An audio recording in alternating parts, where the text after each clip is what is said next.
예, 최상목 증인님, 네, 예, 이 자리에 오셨은 것이 굉장히 참 황당하고 잘 납득이 안 가시겠지만, 그래도 이렇게 나오셨으니까 오늘 국민들이 답답해하신 부분에 대해서 명쾌하게 하고 싶은 말씀 충분히 해주시기 바랍니다. 네, 예, 이번에 탄핵 소추가 되셨어요. 예, 정말 얼마나 그동안에 대행을 하시면서 1인 3역 하시면서 고생 많으셨는데 그 결과가 이렇게 고생하셨다라고 위로는 못 해드릴 망정 무슨 뭐 파면을 시키겠다고 이렇게 국회가 또 바쁘신 분, 지금도 오늘도 굉장히 일정 바쁘시죠?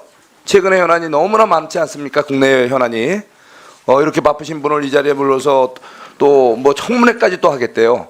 뭐 종전에는 그냥 바로 탄핵 본회의 의결해서 처리하더니 이게 무슨 이유인지 이렇게 또 청문회까지 하는 이 자리에 제가 뵙게 된 게 제가 좀 부끄럽습니다. 예, 자, 탄핵 소추 사유가 몇 가지가 있어요. 뭐 가급적이면 짧게 해주시면 제가 또 제 시간을 갖고 말씀드리겠습니다. 피소추자의 1, 2, 3 내란 관련 행위에 뭐 관여했다 이렇게 얘기를 합니다. 계엄에는 분명히 반대하시죠?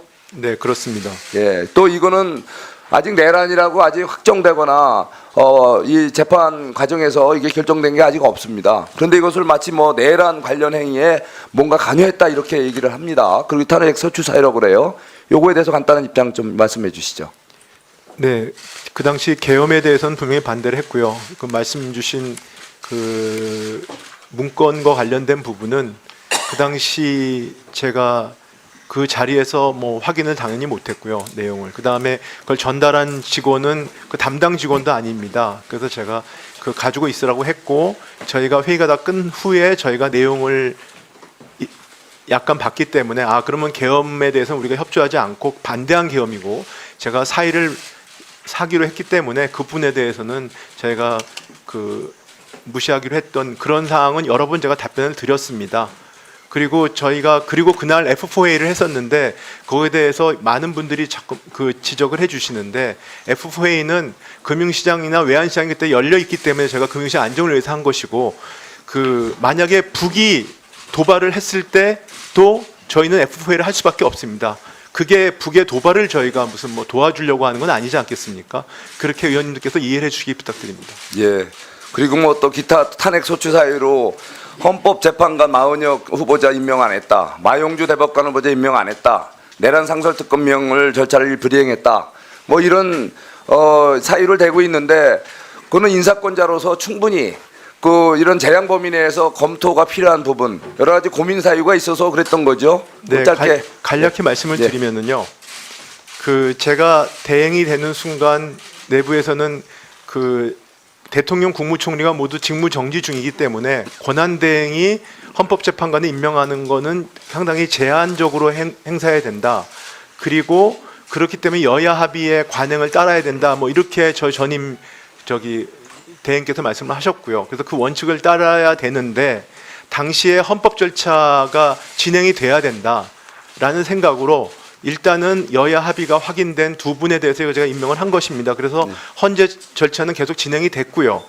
그러다 보니까 그 당시에 국무위원들께서 협의를 안 했다는 게 강력히 반발하셨고, 앞으로 협의를 꼭 해달라고 부탁을 하셨고, 알겠습니다. 협의를 안 하시면 일부는 사의까지 표명한다는 말씀이 계셨어요. 그러다 예. 보니까 국무회의 자체도 저는 헌법기관이라고 생각합니다. 예. 그래서 헌법기관을 작동하는 것도 중요하기 때문에 그 헌재 절차는 진행되고 있었고, 그래서 헌법기관의 작동을 위해서 그 국무위원들과 같이 논의를 했다, 이렇게 말씀을 드립니다. 예, 충분히 이해가 갑니다.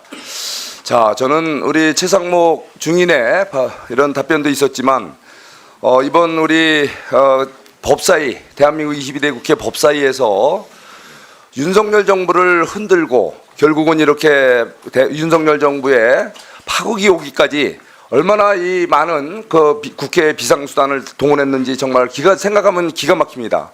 소위 탄핵을 30번, 그 내용을 보면은 오로지 그 이재명 대표 방탄 탄핵 줄줄이, 거기다가 또 이창수 검사 사민 체제 검사장까지 줄줄이 줄탄핵, 거기다가 심지어 모든 국무위원들까지 탄핵하겠다 해서 총탄핵이란 말까지 나왔어요. 근데 오늘 우리 최상목 대행 탄핵을 보니까 이거야말로 스토킹 탄핵이에요.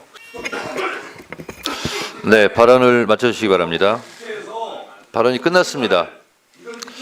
최상목 증인 스토킹 탄핵은 오늘 멈춰주세요. 시간 끝났어요. 5분 지났어요. 최상목 증인 네. 오늘 답변 태도에 대해서 위원장으로서 미리 하나 말씀드리겠습니다.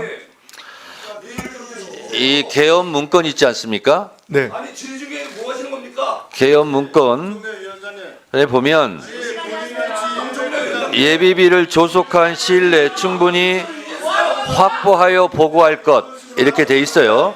자, 네. 최상목 증인 네. 보고할 것 그러면 기획재정부 장관이 보고한다는 것은 대통령한테 보고한다는 뜻이겠죠?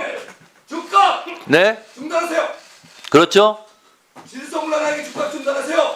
최상목 증인 네. 박범계가 이 개헌 문건에 보면 예비비를 조속한 시일 내에 충분히 확보하여 보고할 것 이렇게 돼 있는데 보고는 대통령한테 하는 거죠? 제가 그 부분은 참고 자료로 그 자리에서 받은 거고 자. 그다음에 실무자를 통해서 자, 이 참고하러 엄청난 받았기 내용이 때문에 있는데 네.